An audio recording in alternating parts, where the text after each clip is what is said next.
ایک بات اور میں آپ کو بتاؤں، امام اہل سنت فاضل بریلوی رحمۃ اللہ علیہ کی بات یاد آتی۔ رمضان المبارکہ میں اعتکاف میں تھے، مسجد میں اعتکاف میں بیٹھے ہوتے اور افطاری کے فوراً بعد آپ کو پان کھانے کی عادت تھی، اور گھر سے جو کھانا لاتا لے جاتا تھا تو وہ 10-12 سال کا ایک بچہ تھا۔ وہ افطاری میں کھانا تو لایا، ایک دن پان نہیں لایا، لیٹ کر دیا، تراویح ہو گئی۔ اور جس کو پان کھانے کی عادت ہے افطاری کے فوراً بعد، وہ ہم کو تو نہیں ہے لیکن پان والے بہتر جانتے ہیں کہ طلب شروع ہو جاتی ہے، تو ہو سکتا ہے تھوڑی دیر نہ ملے تو دماغ میں بہت ساری چیزیں آنے لگتی ہیں۔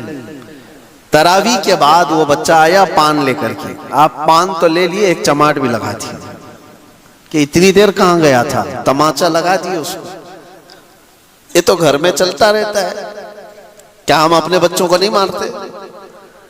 کوئی اگر تاخیر کیا یا کوئی چیز ہوئی تو ڈانٹ ڈپٹ یا تھوڑا سا مارنا، یہ تو نارمل چیز ہے، چلتی ہے۔ وہ بچہ اپنا سر رگڑتے ہوئے بھاگ گیا، لیکن امام اہل سنت فاضل بریلوی رحمۃ اللہ علیہ وہ عاشق رسول، پان کھانے کے بعد بے چینی بڑھ گئی، اور اتنی بے چینی کہ مسجد میں ٹہلنے لگ گئے، ادھر سے ادھر ادھر سے ادھر۔ آپ کے شاگرد ہیں ملک العلماء ظفر الدین رحمۃ اللہ علیہ، وہ مسجد میں تھے، انہوں نے آ کر کے پوچھا اعلیٰ حضرت سے کہ کیا آپ کسی چیز کے تلاش میں ہیں، کیوں اتنی بے چینی؟ اعلیٰ حضرت نے کہا وہ بچہ کہاں گیا جو پان لایا تھا؟ کہا کیوں، کیا بات ہے؟ کہا اس کو ڈھونڈ کے لے آؤ، اس کو ڈھونڈ کے لے آؤ، میں نے ناحق اس کو مار دیا۔ علامہ ظفر الدین رحمۃ اللہ علیہ فرماتے ہیں کہ یہ بھی تو کوئی بات ہے، وہ خادم ہے آپ کا، خاندانی خادم ہے، اس کے گھر سے سارے لوگ خدمت کرتے ہیں۔ اعلیٰ حضرت نے کہا نہیں، وہ بچہ جہاں بھی اس کو ڈھونڈ کے لاؤ۔ کہتے ہیں کہ سب کو ڈھونڈنے پر لگا دیے لیکن بچہ کہیں ملا ہی نہیں۔ رات بھر اعلیٰ حضرت مسجد میں سوئے نہیں، اعتکاف میں ٹہلتے رہے، جو آئے پوچھے ملا وہ نہیں۔ سحری کا وقت ہوا تو پھر توشہ دان لے کر کے گھر سے وہ لڑکا آ گیا، کھانا لانے لے جانے کی ذمہ داری تھی۔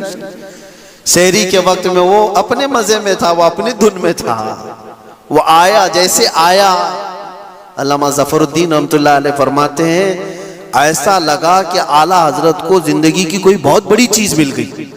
دوڑتے ہوئے آئے، توشہ دان اس کا ادھر رکھ دیا اور اس بچے کے سامنے گھٹنے ٹیک کر کے نیچے بیٹھ گئے۔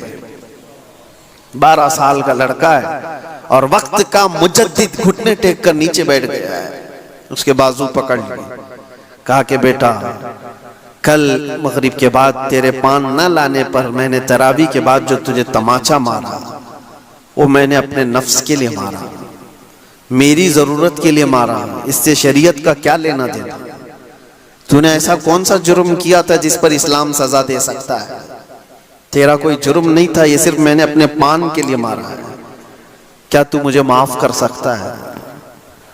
بچہ کیا سمجھے، وہ اپنا ہاتھ چھڑانے لگا، بڑے مولانا چھوڑیے مجھے کوئی مسئلہ نہیں۔ علامہ ظفر الدین رحمۃ اللہ علیہ فرماتے ہیں پیچھے جو اعلیٰ حضرت کے بڑے بڑے شاگرد کھڑے تھے ان کی آنکھوں میں آنسو تھے۔ وقت کا امام اور مجدد ایک بچے کے سامنے معافی مانگ رہا ہے۔ اعلیٰ حضرت نے کہا کل کو بروز قیامت مجھ سے اگر یہ سوال ہو گیا کہ احمد رضا صرف اپنے پان کے لیے کسی کو تماچا کیسے لگا سکتا ہے، میں کیا جواب دوں گا؟ وہ بچہ کہنے لگا کہ ٹھیک ہے میں نے معاف کر دیا۔ اعلیٰ حضرت کو کہہ رہا ہوں میں نے معاف کر دیا۔ اعلیٰ حضرت نے کہا بچے کا اس طرح سے کہہ دینا یہ کافی نہیں ہوتا، اپنے سر سے ٹوپی اتار دی، نیچے رکھ دی، اور اس لڑکے سے کہا میں نے جیسے تجھے تماچا مارا تھا ویسی مجھے بھی تو تماچا لگا۔ اس بچے سے کہے تو بھی تماچا مجھے لگا، وہ ڈر گیا۔ بڑے بڑے علماء جس کے سامنے ادب سے بیٹھتے ہوں وہ آج مجھے کہہ رہا ہے کہ بچہ تو تماچا لگا۔ وہ اپنا ہاتھ چھڑا کر بھاگنے والا تھا لیکن اس کا ہاتھ خود ہی پکڑ کر کے اپنے سر پر تماچا لگواتے، 2 3 4 اس کے ہاتھ سے جب اپنے سر پر تماچے لگوائے تو اس کے بعد کہا اب مجھے جا کر اطمینان ہوا کہ میں نے اپنے نفس کے لیے جو کیا تھا اللہ تعالیٰ اسے مجھے معاف فرما دے۔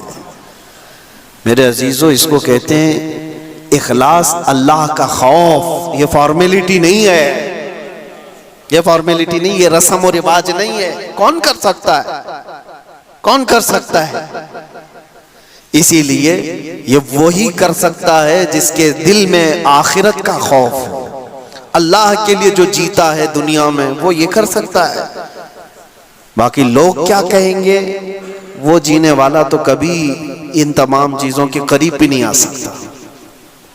دکھاوے کے لیے جو زندگیاں چلتی ہیں وہ کبھی نہیں۔ اسی لیے آپ کو میں بات بتا دوں، حضور پاک صلی اللہ تعالیٰ علیہ وسلم کے پاس ایک صحابی آئے، حضرت معاذ اسلمی، جانتے ہو، آ کر کے حضور کے پاس رونے لگے، کہا یا رسول اللہ مجھے پاک کر دیجئے، مجھے پاک کر دیجئے۔ حضور نے فرمایا کیا کیا تم نے؟ انہوں نے کہا میں نے بہت بڑا گناہ کیا ہے، بہت بڑا گناہ کیا۔ حضور نے فرمایا کیا کیا ہے؟ کہا بتا نہیں سکتا یا رسول اللہ، بتانے سے بہتر مر جانا پسند کرتا ہوں۔ تو حضور نے فرمایا بتاؤ تو صحیح، کیا غلط کام کیے، کیا گناہ کیے؟ اس گناہ کے اعتبار سے تمہارے لیے میں بتاؤں۔ صحابی نے کہا کلیجہ منہ کو آتا ہے یا رسول اللہ، میں نے بدکاری کی ایک عورت کے ساتھ۔ حضور نے اپنا چہرہ پھیر لیا، وہ زاروں قطار رونے لگ گئے حضور کے قدموں میں گر کر۔ یہ بات میں کیوں بتا رہا ہوں؟ جس کو کوئی جانتا نہیں تھا وہ صحابی حضور کے پاس آ کر بتا کیوں رہے؟ ایک عمل ایسا ہے جو چھپ کر کے کیا ہوا تھا، حضور کی بارگاہ میں آ کر رونا اور بتانا کہ مجھ سے یہ غلطی ہو گئی ہے۔ کیوں؟ یہ بندہ وہی کر سکتا ہے جس کے دل میں آخرت کا خوف کہ میری پکڑ ہو گئی تو میں کیا کروں گا۔ یہاں اللہ کے نبی ہیں، کچھ تو ہو سکتا ہے۔ انہوں نے یہ نہیں دیکھا کہ لوگ مجھے اب کیا کہیں گے، حضور کے دربار میں اقرار جرم کر رہے ہو، یہ نہیں دیکھا کہ لوگ اب مجھے کیا کہیں گے، بلکہ حضور نے جیسے ہی اپنا چہرہ پھیر لیا، ہزاروں قطار روتے ہوئے کہنے لگے یا رسول اللہ اگر آپ نے چہرہ پھیر لیا تو پھر میں کس کے دربار میں جاؤں گا، میں کہاں جاؤں گا اپنا چہرہ دکھانے کے لیے، تجھ سے جو منہ چھپاؤں تو کروں کس کے سامنے، کیا کسی اور سے توقع نظر کی ہے؟ اسی کو اعلیٰ حضرت نے اپنے اشعار میں کہا تھا یا رسول اللہ بد ہیں تو آپ کے، بھلے ہیں تو آپ کے، ٹکڑوں پہ یہیں کے پلے ہیں رخ کدھر کریں، یہیں کے ٹکڑوں سے پلے ہیں، اپنا چہرہ پھر کدھر لے جائیں۔ حضور نے کیا پوچھا پتا ہے؟ معاذ ہوش میں بول رہے ہو؟ کہا ہاں یا رسول اللہ ہوش میں بول رہا ہوں۔ تمہیں پتا ہے اسلام میں اس کی سزا کیا ہے؟ سنسار کر دیا جائے گا، پتھروں سے مار کر ہلاک کر دیا جائے گا۔ انہوں نے کہا ہاں یا رسول اللہ مجھے معلوم ہے۔ جس کو یہ معلوم ہے پھر بھی وہ جا کے بول رہا ہوں، اس کی سزا میں پتھروں سے مار کر ہلاک کیا جا سکتا ہے۔ جس کو یہ معلوم ہے وہ پھر بھی چھپا نہیں رہا ہے، حضور کے دربار میں آ کر بول رہا ہے۔ یہ کون کر سکتا ہے؟ جس کے دل میں یہ خوف ہو اللہ کا، آخرت میں پکڑ ہو گئی تو کیا کروں گا۔ حضور نے فرمایا یہ نشے میں بھی نہیں ہے، ہوش و حواس میں ہے، اور اسلامی سزا اس کو پتہ ہے، اس کے باوجود بول رہا ہے۔ حضور نے 3 بار پوچھا تو انہوں نے وہی جواب دیا۔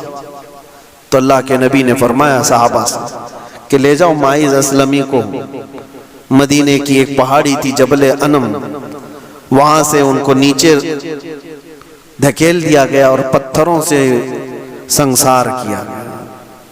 اسلام کی سب سے بڑی سزا ہے، پتھروں سے مار کر کے ختم۔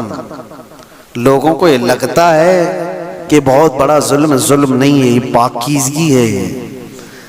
اور ایک بار جس کی ایسی سزا ہوتی ہے پورا معاشرہ کانپ جاتا ہے۔ کیوں؟ زنا جو ہے ایک ناسور ہے کینسر کی طرح سے، ایک بار اگر معاشرے میں یہ چیز آئی تو سب کے گھر اور ان کی بیٹیاں، ان کی بیویاں بھی محفوظ نہیں رہیں۔ یہ ناسور پھیلتا چلا جاتا ہے، اس لیے اس کی سزا اتنی سخت رکھی گئی۔ جس کی بیٹی کا ریپ ہو جائے دیکھو وہ کیا کہتا ہے، چلاتا ہے کہ نہیں ریپسٹ پکڑا جائے تو اس کو جلا دو، اس کو کاٹ دو، اس کو مار دو۔ وہ تو یہ مطالبہ کرتا ہی ہے، آج بھی کرتے ہیں، ہمارے ملک میں کرتے ہیں۔ جو ریپسٹ پکڑے جاتے ہیں ان کے بارے میں کیا کہتی ہے دنیا؟ اس کو مارو، اس کو قتل کرو، اس کو. یہی تو اسلام چاہتا ہے. جیسے تمہاری بیٹی کی عظمت ہے ویسے اسلام سب کی بیٹیوں کی عظمت چاہتا ہے. سنسار کر دیا گیا ماعز اسلمی کو. لیکن یہ پورا واقعہ تفصیل سے ہے. خود رسول پاک صلی اللہ علیہ وسلم ان کی موت پر رو رہے تھے اور حضور نے فرمایا تھا ماعز نے ایسی سچی توبہ کی، اللہ کی طرف سے جبرائیل پیغام لے کر کے آئے تھے کہ اللہ نے ان کی توبہ کے صدقے میں پورے مدینے والوں کے گناہ معاف کر دیے. سچا دل تھا، اخلاص تھا.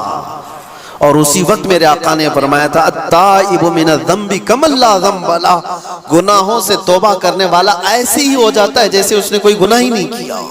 یہ کب ہوتا ہے؟ جب خوف خدا سے دل لرز جاتا ہے، اخلاص سے بھرا ہوا دل پھوٹ کر کے رونے لگتا ہے اللہ کی بارگاہ میں، تو رب تبارک و تعالیٰ کی رحمتیں اس پر بے حساب ہوتی ہیں. اسی لیے میرے عزیزو، یہ مجلس ذکر ہے، یہاں پر کوئی دکھاوا نہ کرو. یہاں یہ تصور کرو کہ میں صرف اللہ کے بلاوے پر آیا ہوں، وہ مجھے دیکھ رہا ہے، بس اتنا کافی ہے. بہت سارے درباروں میں کھڑے ہوئے ہوں گے، بہت ساری جگہوں پر تمہیں بھی کھڑے ہونے کا اتفاق ہوا ہوگا، لیکن اللہ کی بارگاہ میں اس تصور کے ساتھ کھڑے ہو کر کے دیکھو ایک بار کہ مجھے کوئی دیکھ نہیں رہا ہے، صرف میرا رب دیکھ رہا ہے. میں ہوں اور میرا خدا ہے. یہ اخلاص لے کر آؤ، یہ دل کے اندر یہ پیوریٹی لے کر کے آؤ.